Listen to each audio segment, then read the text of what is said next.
à gauche, ce Parlement ne représente que la corruption. Vous, capitalistes, vous n'avez cessé de pousser la classe ouvrière à la misère. Et vous, communistes, vous avez cessé d'exploiter cette misère voulue par les capitalistes.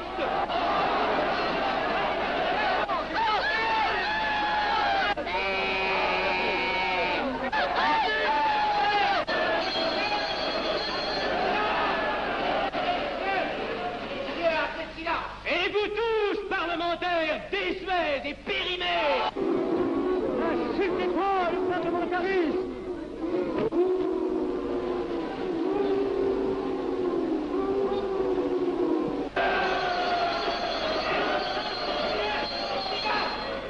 Messieurs, je vais lever la séance. Continuez, s'il y a fait. Messieurs, je n'ai plus rien à dire. J'ai eu conscience de vous dire quelques vérités, peut-être désagréables, mais utiles. Non, ce ne sont pas quelques interruptions qui m'arrêteront. La communauté française ne se bâtira pas sur le conflit de la vieille bourgeoisie égoïste et du peuple affamé. C'est pourquoi je ne voterai pas ce projet, qui donne satisfaction au capitalisme international et serait le beau prétexte pour les communistes à accentuer nos divisions. Je ne le voterai pas. Je serai sans doute le seul à ne pas le voter, car il semble que par une étrange aberration, la Chambre tout entière soit prête comme toujours à trahir l'intérêt français au bénéfice de certains intérêts internationaux très particuliers.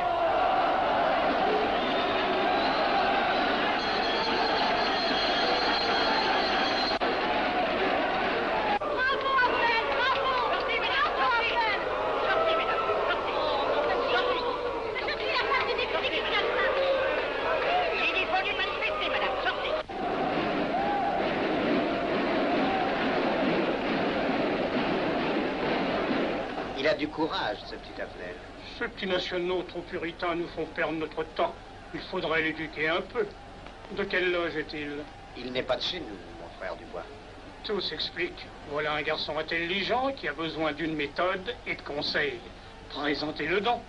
Il est sensible, il faudra procéder avec précaution. Envoyez-lui la rivière, il saura le persuader. J'y vais.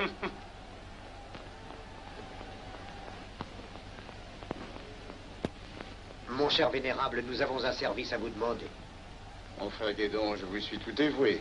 Le jeune Avenel qui vient de parler assez brillamment devrait subir les épreuves de l'initiation. La maçonnerie lui apporterait beaucoup et le disciplinerait. Ne croyez-vous pas? J'y pensais déjà. Nous allons nous en occuper activement. Alors, je suis brisé.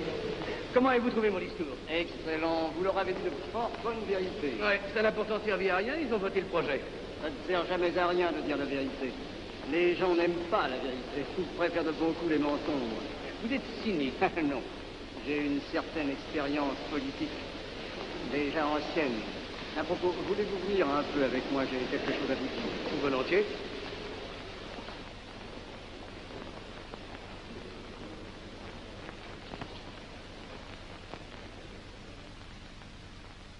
Oui, voyons, je voulais vous dire, si nous reprenions notre conversation sur la franc-maçonnerie, vous m'aviez dit l'autre jour que vous étiez curieux de connaître cette association. Ah oui, on en dit tantôt du bien, tantôt du mal. Je vous avoue que je n'aime pas beaucoup les sociétés secrètes. Ah, la franc-maçonnerie n'est pas une société secrète. C'est une société discrète. Pourquoi éprouves-tu tant de répugnance à me voir entrer dans la franc-maçonnerie?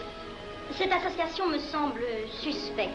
Il ne doit y avoir que des arrivistes là-dedans. Non, voyons, nous sommes peut-être aussi des braves gens, animés d'un idéal sincère. Le texte qu'ils m'ont donné est rempli de bonnes idées. Tu me diras que ce n'est qu'un programme affiché à l'entrée, mais il me paraît loyal. Tu es un honnête homme, mon chéri. Mais tu as un grand défaut. Ah, et lequel? Tu ne vois jamais le mal. Tu imagines que les autres sont bons comme toi-même. C'est pourquoi tu as toujours des déceptions. N'importe, je suis décidé à tenter cette expérience. Alors fais-la. Je souhaite me tromper. Quand dois-tu te présenter chez ces gens? Mercredi. Déjà.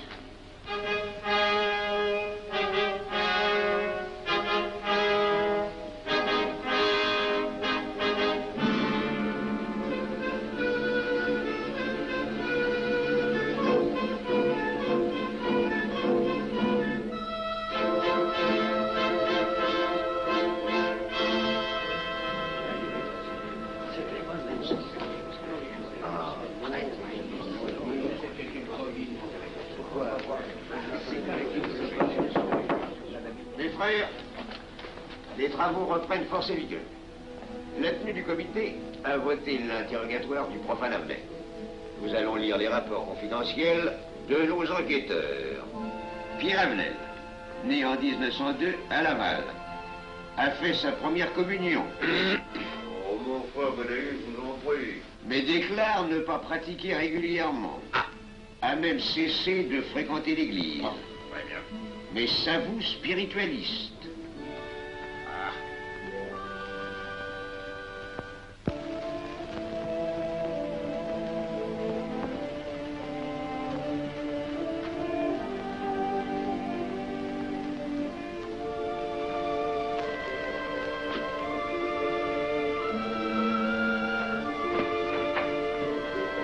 Monsieur, voulez-vous me citer? Permettez-moi de vous barrer les yeux. Mes frères, le profane Avenel, qui nous est recommandé par notre frère Gainsbourg, vice-président de la Chambre, est député. Cela ne nous impressionne pas. Nous devons surtout examiner ce qu'il pourra apporter à la franc-maçonnerie. Il nous faut des gens qui servent notre ordre et contribuent à sa puissance. Pour l'instant, il paraît afficher des idées nationales un peu trop absolues. Mais enfin, je voudrais vous prévenir d'une chose. Comme il est de notre intérêt de tenir en main un grand nombre de parlementaires, il vaudrait peut-être mieux ne pas lui poser des questions qui pourraient le choquer. On nous le signale comme assez sensible sur les questions spirituelles ou religieuses. Quand il aura travaillé quelque temps parmi nous, il aura évolué.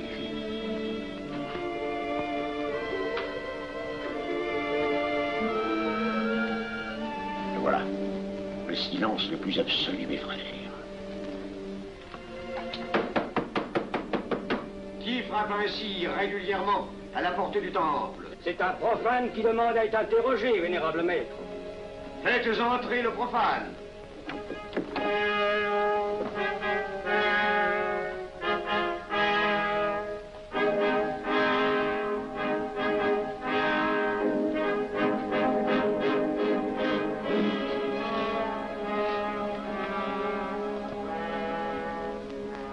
Monsieur, vous avez déclaré vouloir faire partie de la franc-maçonnerie. Mais nous désirons savoir qui vous êtes.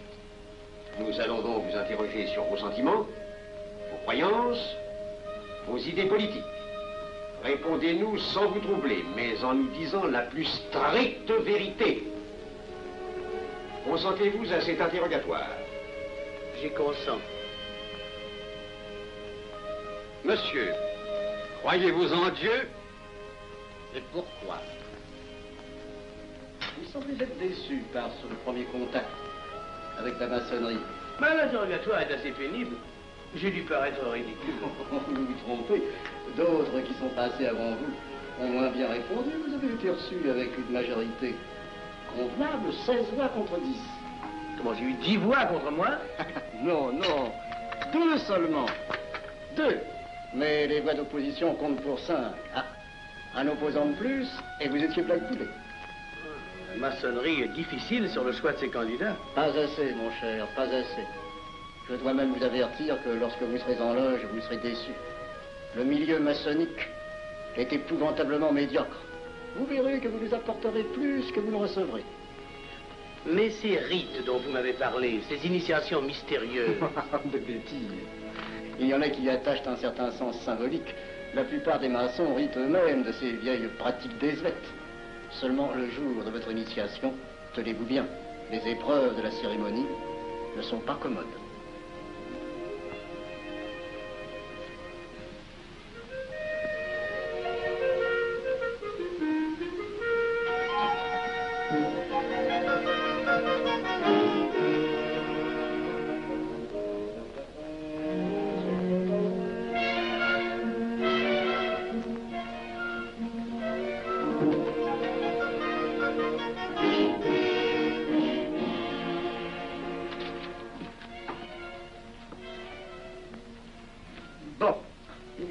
Attendez à la buvette, là. On viendra vous chercher. Alors, mais c'est entendu, mon cher, je m'occupe de ton affaire. Tu peux compter sur moi. C'est très important. Mais c'est entendu. Excuse-moi, la tenue va commencer, je suis un peu en retard. Viens, viens.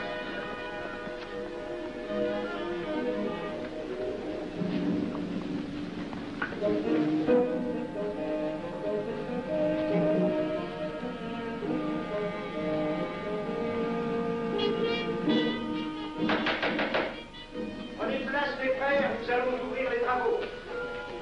Mon frère Durand, veuillez prendre place à l'ordre.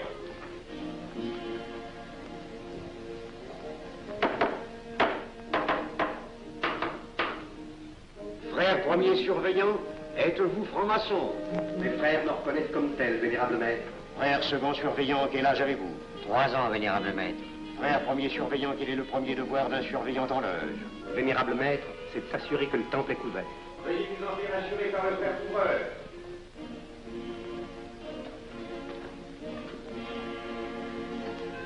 Le temple est couvert, vénérable maître. Frère second surveillant, quel est le second devoir des surveillants en loge? Vénérable maître, c'est de s'assurer que tous les frères présents sont membres réguliers de la loge ou visiteurs connus. Debout, et alors, vous les frères. Frère premier et second surveillant, assurez-vous que tous les frères rangés devant vos colonnes sont membres réguliers de la loge ou visiteurs connus.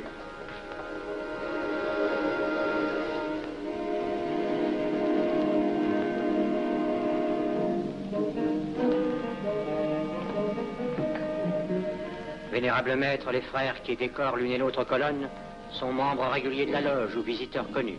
Il en est de même à l'Orient. Frère premier surveillant, à quelle heure les francs-maçons opèrent-ils leurs travaux? À midi, vénérable maître. Quelle heure est-il, frère second surveillant? Il est midi, vénérable maître. Puisqu'il est l'heure du travail, frère premier et second surveillant, invitez les frères de vos colonnes à se joindre à vous et à moi pour ouvrir les travaux de la respectable loge des enfants de l'univers Orient de Paris, au grade d'apprenti, en la forme accoutumée. À moi, mes frères, par le signe, la triple batterie et l'acclamation.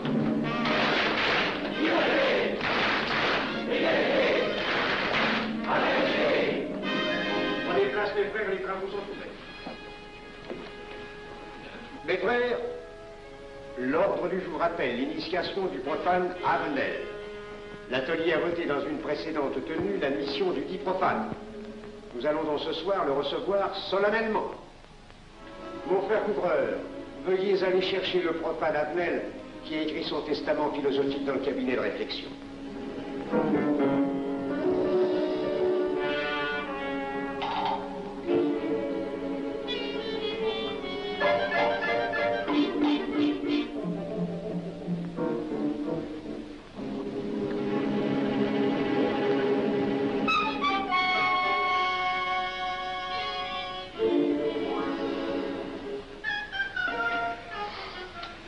Rigolo leur truc. Monsieur, veuillez me suivre.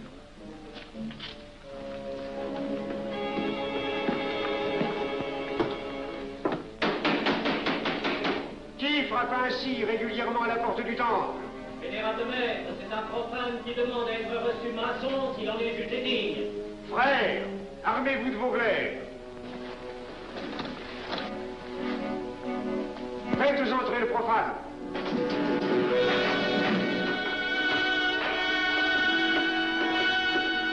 Laissez-vous, monsieur.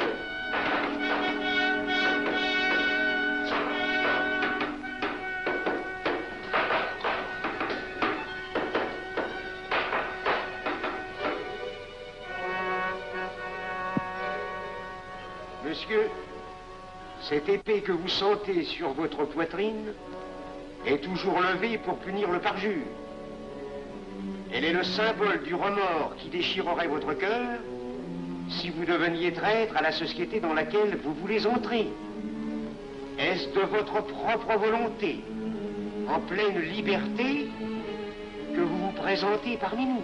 Oui. C'est une institution qui ne procède que d'elle-même. Elle prend sa force dans la raison. Persistez-vous toujours dans vos intentions? Êtes-vous bien déterminé à vous soumettre aux épreuves, quelles qu'elles puissent être? J'y consens. En ce cas, confiez-vous à la main qui va diriger vos pas.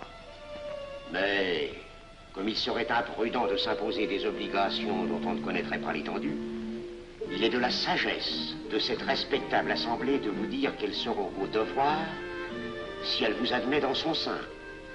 Le premier est un devoir absolu de secret sur tout ce que vous pourrez entendre et découvrir parmi nous, ainsi que sur tout ce que vous verrez et saurez par la suite. Je dois exiger de vous un serment prêté sur la coupe des libations.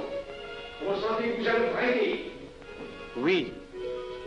Frère expert, faites approcher le profane. Et vous, maître des cérémonies, apportez la coupe des serments. Présentez la coupe au profane.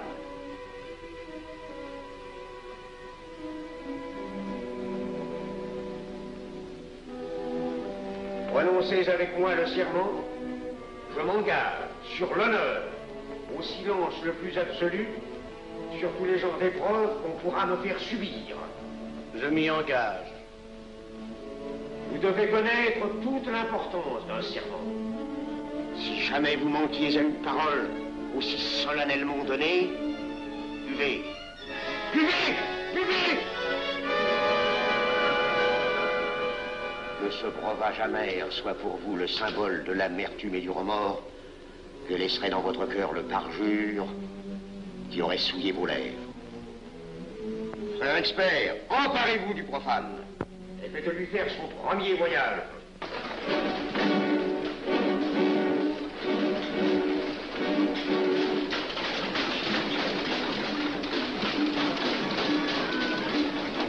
Voilà, c'est un profane qui demande à être reçu maçon.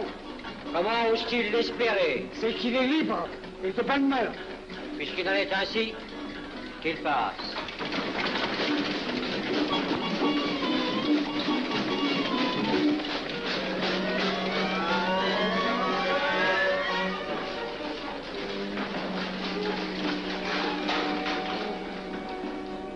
Monsieur, le voyage symbolique que vous venez de faire est l'emblème de la vie humaine.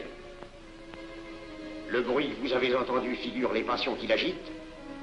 Les obstacles que vous avez rencontrés peignent les difficultés que l'homme éprouve et qu'il ne peut vaincre ou surmonter que grâce à l'aide qu'il trouve dans ses semblables. Frère expert, faites faire le deuxième voyage.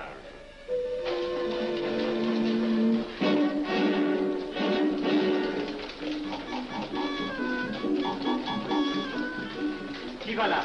C'est un profane qui demande à être reçu maçon. Comment ose-t-il l'espérer? C'est qu'il est libre et de bonne mœurs. Puisqu'il en est ainsi, qu'il passe et qu'il soit purifié par l'eau.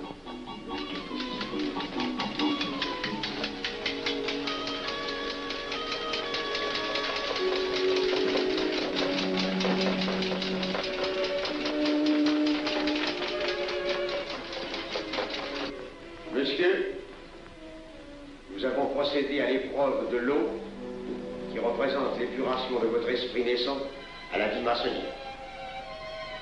Votre cœur doit être limpide comme l'eau pure. Frère expert, faites faire le troisième voyage.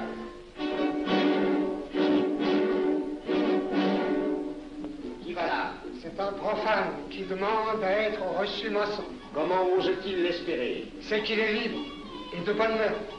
Puisqu'il en est ainsi qu'il passe par les flammes.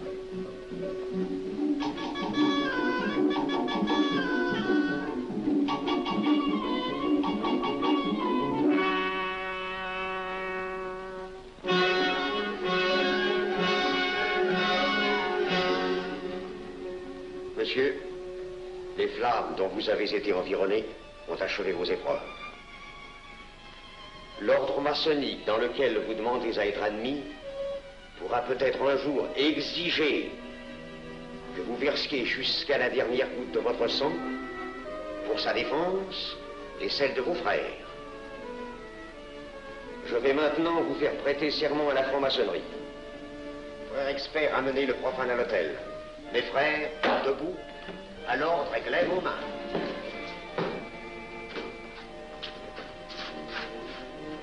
Moi, Pierre Avenel. Moi, Pierre Avenel. de ma propre et libre volonté. De ma propre et libre volonté. En présence de cette respectable assemblée de maçons. En présence de cette respectable assemblée de maçons. Je jure et promets solennellement. Je jure et promets solennellement. De ne jamais révéler aucun des mystères de la franc-maçonnerie qui vont m'être confiés. De ne jamais révéler aucun des mystères de la franc-maçonnerie qui vont m'être confiés. Quelle idée saugrenue ton mari a-t-il de se faire recevoir franc-maçon? Je lui ai déconseillé tant que j'ai pu, mais tu sais comme il est entêté. Il va se trouver dans un milieu d'arrivistes si médiocre. On l'a pourtant bien prévenu. Pourvu qu'il ne lui arrive rien. Il y a tant d'histoires qui courent sur le compte de ces sociétés secrètes. Ne t'inquiète pas, Pierre. Il saura se tirer d'un mauvais pas. Prudent. Pas assez. Monsieur, le serment que vous venez de prêter ne vous donne-t-il aucune inquiétude? Consentez-vous à le renouveler lorsque vous aurez reçu la lumière? Je le renouvellerai.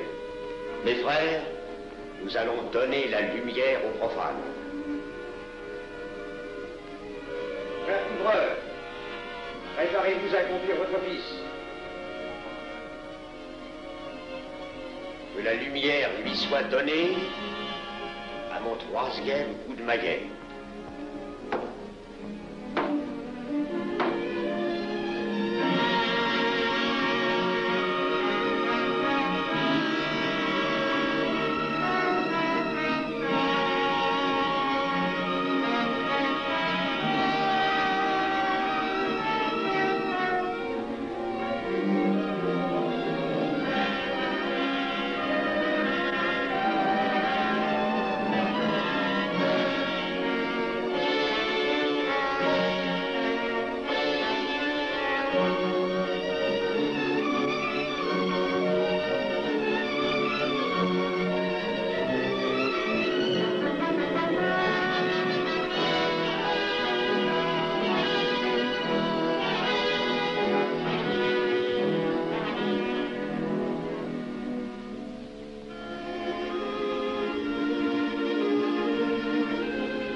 Néophyte, ces glaives que vous voyez tourner vers vous vous annoncent que tous les maçons voleront à votre secours si vous respectez et si vous observez nos lois. Mais ils vous annoncent aussi que si vous trahissez votre serment, vous n'échapperez pas à la vengeance de tous les frères répandus sur la surface du globe et qui ont juré de punir le parjure.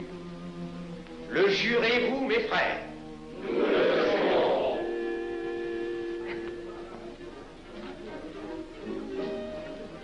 Mes frères, à la santé de notre nouveau frère. À votre santé.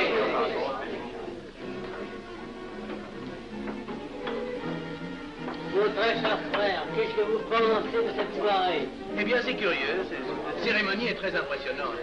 Mon cher frère, pourrais-je vous laisser ma carte au cas où vous auriez besoin de mes services? Je vends de tout.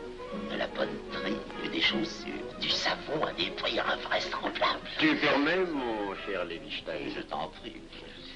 Mon frère Avenel, nous allons bientôt vous mettre à contribution. Oui, un de nos amis de notre loge voudrait un bureau de tabac. Le Grand Orient est submergé de demandes en ce moment. Avec vous, ça ira peut-être un peu plus vite. Volontiers. Je vous remercie. Ah, dans quelque temps, je vous parlerai aussi d'une autre affaire. Depuis plusieurs années, j'ai droit à la Légion d'honneur. Je ne m'en suis jamais occupé, je n'ai pas voulu déranger nos amis pour ça, on leur demande déjà tellement de choses, n'est-ce pas? Vous m'aiderez?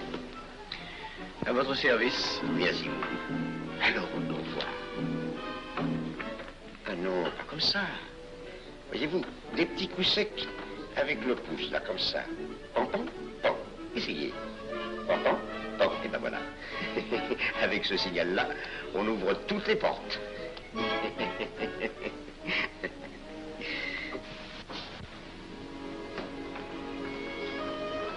Alors,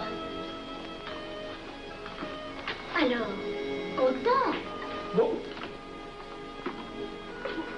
Tu as l'air contrarié. Oh non. Déjà déçu? Pas encore. Tu me raconteras la séance. Ah, j'ai juré de ne rien dire. Même à moi? Écoute, c'était pas ridicule.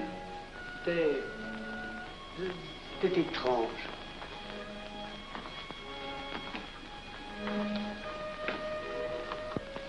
Mon chéri. Oh, mon chéri, c'est idiot, mais j'ai peur pour toi. Qu'est-ce que tu veux qu'il m'arrive? Oh, mon grand.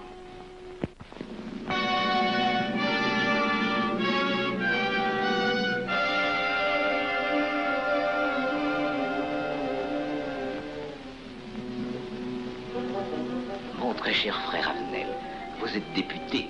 J'ai un service à vous demander. Tous les détails sont la bureaucratie. Mon très cher frère, si vous pouviez m'obtenir cette place, vous me feriez plaisir. Mon cher, donnez donc un coup de téléphone au préfet, qu'il m'ôte cette contravention. Demandez la liberté, le scandale fascinateur. Mon très cher frère Avenel, j'ai besoin d'un bon témoin de moralité dans un procès. Et c'est un de nos frères qui passe en correctionnel. Il est bien un peu coupable, mais avec un peu d'appui. Et pour manifester cette solidarité maçonnique, je suis sûr que vous voudrez bien vivre. L'arrestation du banquier Charles Lévy. Le faillite des banques coopératives. Un nouveau scandale financier. Il faut l'exclure, c'est une fripouille. Oui, évidemment, c'est une fripouille, mais puisque personne ne le sait, nous pouvons le garder parmi nous. Non! Mais je comprends très bien vos réactions, mon cher Avenel. Mais tenez, je vais vous citer un exemple. J'ai vécu pendant 20 ans en maçonnerie avec un frère que je considérais comme un escroc. Ben, je n'ai rien dit, parce que c'était un excellent maçon. Nous ne sommes pas du même avis.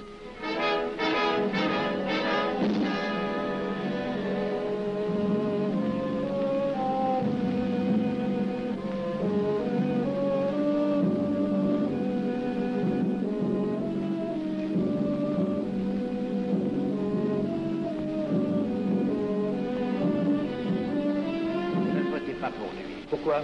C'est un adversaire de la maçonnerie. Mais son projet est excellent. Qu'importe, il nous dessert. Vous n'avez pas l'air de mon être. Non. Non, non et non, je ne ferai pas ce que vous voulez. Un vous demande de vous conformer à la discipline républicaine. La discipline républicaine et maçonnique. Je sais ce que c'est, allez, c'est une canaillerie. Mon frère, ne laissez pas vos paroles dépasser votre pensée. Oh, ne croyez pas que je sois en colère, non, j'ai tout mon sang-froid au contraire. Et c'est pour ça que je ne voterai pas cette loi unique. Vous détruisez ce pays en l'empoisonnant doucement. Mais vous ne parlez pas sérieusement. Mais vous ne comprenez donc rien.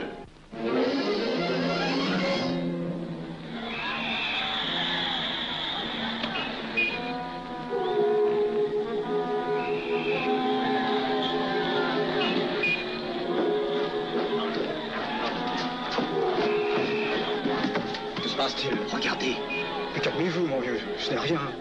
Rien.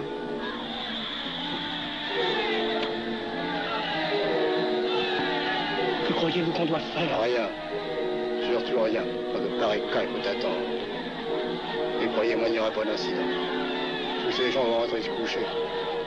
Ils sont fatigués, le crier.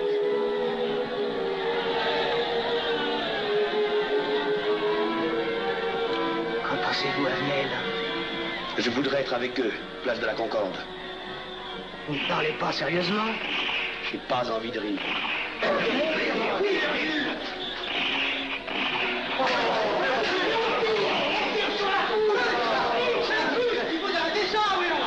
Mais surtout, faut arrêter ça.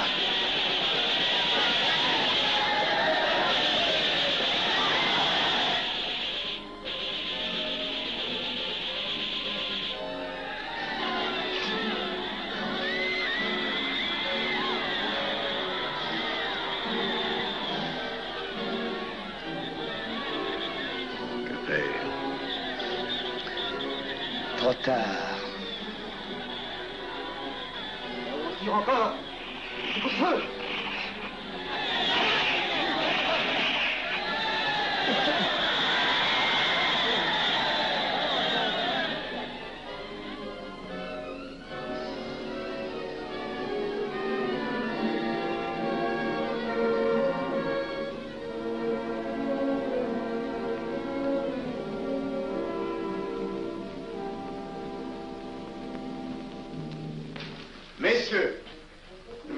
j'établis définitivement la liste des membres de la commission d'enquête.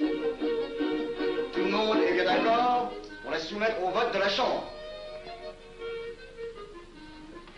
Pas d'objection? Le projet est accepté à l'unanimité. La séance est levée.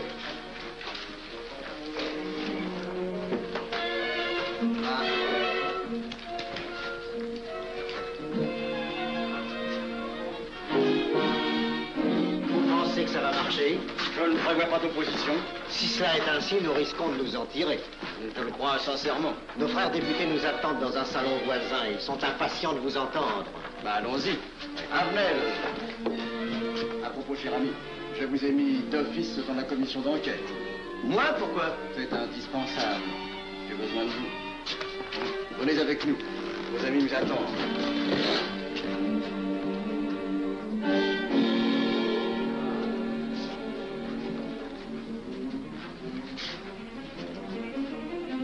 Mes frères, puisque nous sommes entre nous, je puis vous dire bien confidentiellement que nous allons traverser ces événements graves sans trop de dommages. La commission vient d'accepter tout à l'heure les listes que nous avons proposées pour la commission d'enquête. Beaucoup de nos adversaires en font partie, mais dans l'ensemble, les maçons sont encore en majorité. Rassurez-vous donc, ni la République ni la maçonnerie ne sont perdues. Elles ont traversé une crise grave. Elles sortiront renforcées de cette épreuve. Merci.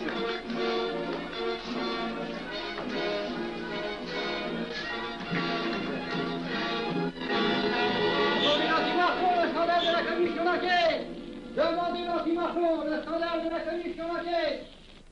Vous me demanderez successivement le Quai d'Orsay, la Banque de France, l'état-major, le secrétaire général du Parti radical socialiste, le temps et les usines d'aviation Guerlain. Bien, monsieur.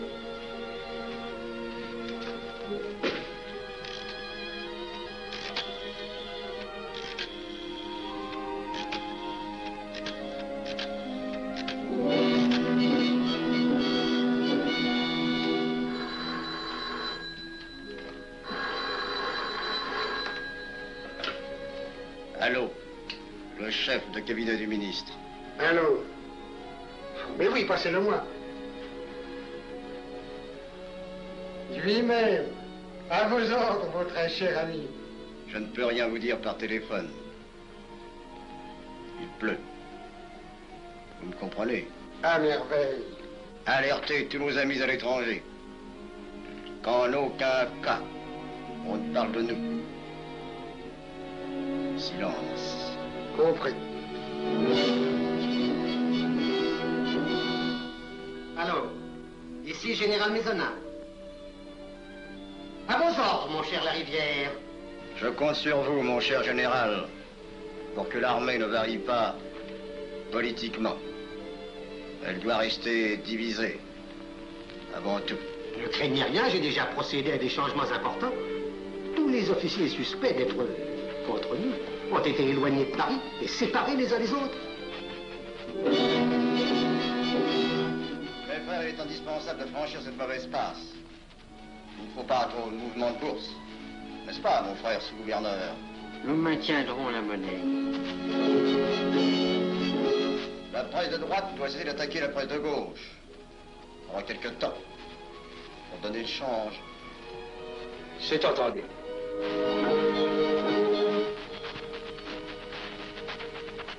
Les partis de gauche doivent faire entente avec ceux du centre. Et ceux de l'extrême gauche. De la sorte, nous contrôlons le peuple. Bloc populaire. Mieux. Front populaire. Bien. Quant à vous, mon cher Garlet, j'ai reçu ce matin une communication de l'étranger. On nous demande d'envoyer immédiatement du matériel d'aviation en Espagne. Moyennant quoi nous aurons tous les appuis politiques nécessaires. Même nos prototypes. Surtout nos prototypes. Ne croyez-vous pas que ce serait dangereux pour notre défense nationale? Faites ce que je vous dis.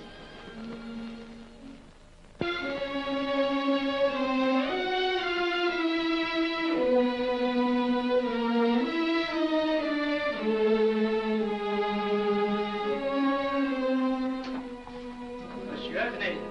Faites entrer. Ah, bonjour, cher ami. Comment on va? Bien, merci. Ah, je vous ai fait appeler. Que se passe-t-il? On ne vous voit plus. Vous le boudez? Oh non. Cigarette. Non, merci. Dites-moi, pourquoi avez-vous refusé de faire partie de la commission d'enquête? Oh, j'ai beaucoup de travail en ce moment et je fais déjà partie d'autres commissions. Avenel, répondez-moi franchement. Ce n'est pas parce que nous avons eu l'autre jour une petite discussion bien fraternelle? Eh bien, justement, si. Je voudrais vous parler de la franc-maçonnerie. Ah, mais bien, voyons, mais bien entendu. Asseyez-vous. Ah. Alors? Ah. Je vous écoute. Eh bien, voilà, vous avez été mon présentateur, je vous dois une explication. Je suis décidé à déposer ma démission. Vous avez l'air d'avoir été déçu par la maçonnerie. Oh, pire, choqué. Pourquoi? Et confessez-vous, mon vieux. Vous ne serez pas le premier maçon qui m'aura ouvert son cœur. Qu'est-ce qu'on vous a fait? Mais à moi, personnellement, rien. Mais je trouve ce milieu maçonnique... pourri d'arrivistes écœurants. Je vous l'accorde. Ah, ben, je ne vous le fais pas dire. Oh, croyez-vous que je sois dupe? Ben, alors, je ne comprends pas. Tant de vertus affichées sur le programme à la porte. Tant de mystères à l'intérieur pour ne cacher que ces petites combines, ces appétits de comitards. Je m'attendais à trouver des hommes dévoués, sinon supérieurs. Au lieu de ça, je n'ai rencontré que des quémandeurs de bureaux de tabac ou de décoration. Ou alors des fripouilles qui cherchaient à m'utiliser pour échapper à des condamnations. En dehors d'eux, des phraseurs, des sectaires ignorant tout, ne connaissant rien de l'histoire de leur pays, rien de l'histoire du monde, rien de la politique, rien de la philosophie, rien. Ah, des cerveaux vides, mais des dents longues et des langues folles. Et c'est cela qui gouverne la France. Quel grade avez-vous maintenant? Bah, j'ai été initié à la maîtrise il y a peu de temps. Eh bien, si vous avez le courage de vivre encore quelques années dans la médiocrité des ateliers bleus, vous passerez ensuite aux ateliers supérieurs. C'est mieux? C'est autre chose. Voyons, vous êtes 33e, n'est-ce pas? C'est le grade le plus haut dans la maçonnerie. Mon petit Avenel, je vais vous révéler, quoique je ne le doive pas, ces fameux secrets maçonniques dont on fait tant de mystères. En maçonnerie, on cache tout aux petites gens. En bas, vous ne savez rien. En haut, vous commencez à voir un peu plus clair dans le jeu mondial. Moi-même, je ne suis pas totalement éclairé sur les intentions des dirigeants de notre ordre. Et quand je dis dirigeants, je me trompe. Il n'y a pas de chef chez nous. Il n'y a que des exécutants. Je suis un pion sur un échiquier, j'accomplis une fonction. Je reçois des messages. J'obéis. Je transmets. J'agis. Mais qui dirige? Personne. C'est beaucoup plus compliqué et simple en même temps qu'on ne pense. Qu'est-ce que la maçonnerie? Des groupes d'hommes qui se sont réunis aux quatre coins de l'univers pour enserrer le monde dans un réseau aux mailles infranchissables. Nous sommes 50 000 en France, 500 000 en Angleterre, 3 millions en Amérique, c'est peu. Mais c'est énorme, parce que nous formons un bloc uni d'une seule volonté. Nous rayonnons partout, nous commandons partout.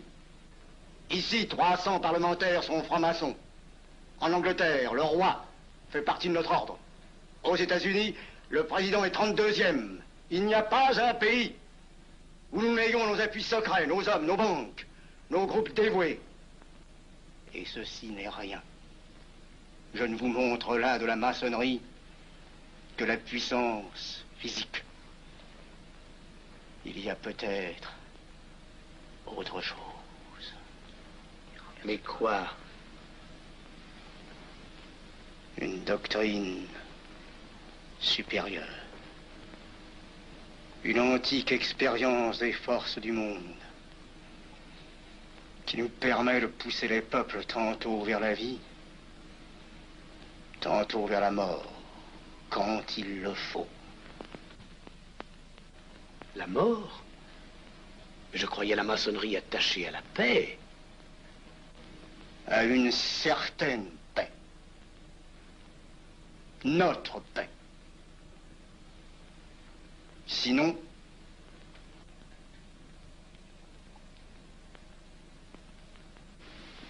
alors, cette démission? Je vais réfléchir.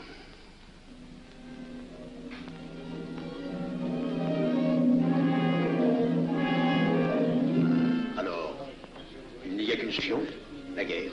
Pour réussir à déclencher la guerre, la maçonnerie a besoin de tous ses hommes. Sur combien de voix pouvons-nous compter à la Chambre? Nos frères parlementaires sont à peu près tous sûrs. Sauf un que j'oserais nommer, car il fait partie de notre loge. Qui donc? Avenel. Il tient des propos contre le Grand Orient qui l'accuse de vouloir déclarer la guerre à l'Europe. Je n'ai jamais eu confiance en ce type-là. C'est une faute de l'avoir laissé entrer ici. Nous pouvons encore leur amener de meilleurs sentiments. De que vous réussissiez. Qui sait? Nous avons peut-être les moyens pour ça.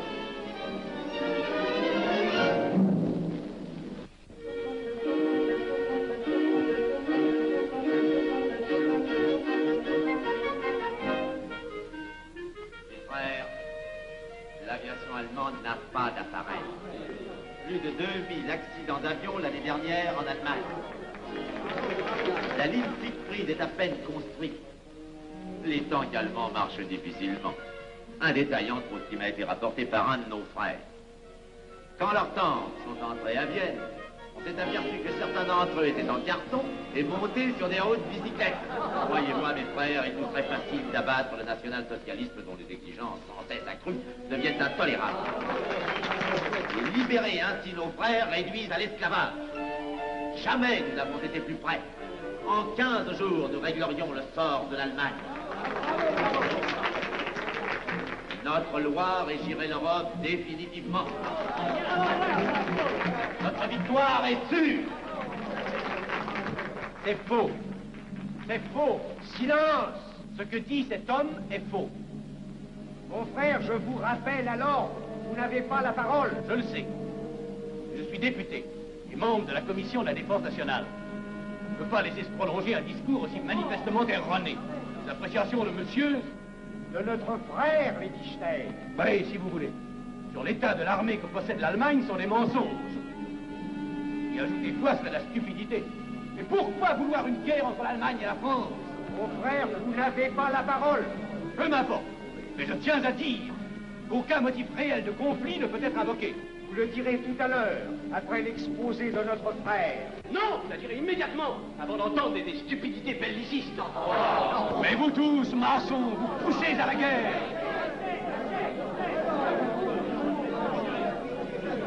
Pour que ce pays soit gouverné par vos lois, par les Juifs, et la maçonnerie surtout. Le peuple français ne se battra pas pour défendre une idéologie fumeuse, un régime ignoble, une république pourrie. Mon frère Avenel, je vous prie de couvrir le temple.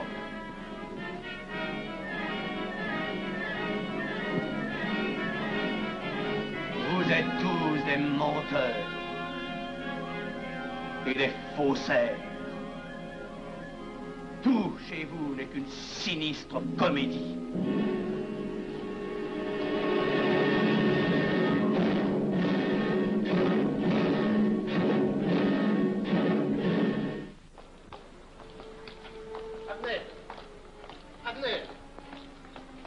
Avenel, excusez-moi, comme vous, j'habite Neuilly, c'est pourquoi je me permets de vous rejoindre. Oui, vous avez fort bien fait, mon frère. J'étais près de vous à la tenue. Je voulais vous féliciter.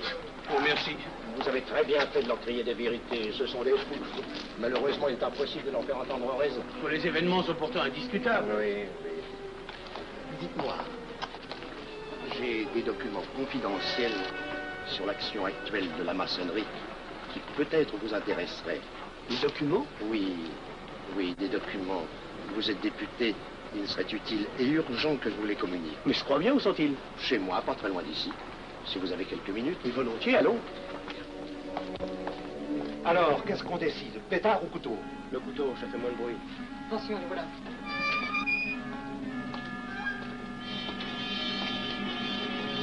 Un instant, je vais voir si...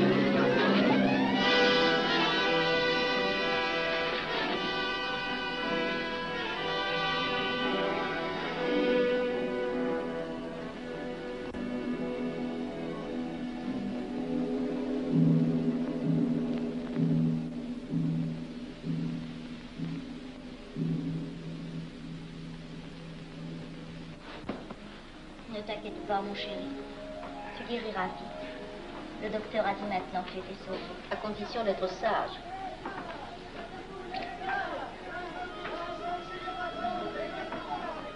Qu'est-ce qu'on entend? C'est la mobilisation générale, mon chéri. Quoi, la mobilisation? Ne t'agite pas, je t'en supplie. Je n'aurais pas dû te le dire, mon Dieu.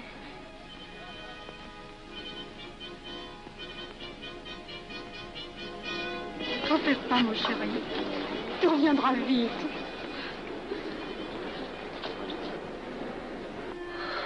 Les brutes. Ils sont arrivés. Ils ont réussi à déclencher leur guerre. Oh, ne bouge pas. Tes plaies sont à peine fermées. Si j'étais pas tombé sous les coups de ces criminels, j'aurais peut-être pu arrêter ça. Mais non, tu n'aurais rien pu empêcher, mon chéri. Ces hommes sont plus forts que toi. Ils ne t'auraient pas manqué.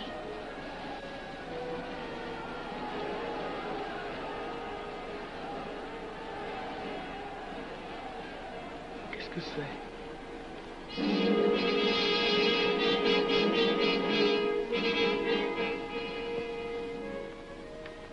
Les malheureux.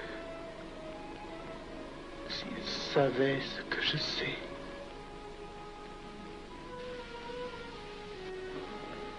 Mes frères, nous pouvons affirmer en toute sérénité que la franc-maçonnerie universelle a présentement atteint son but. Cette guerre qui est la nôtre est déclarée. Elle doit aboutir au triomphe de notre ordre.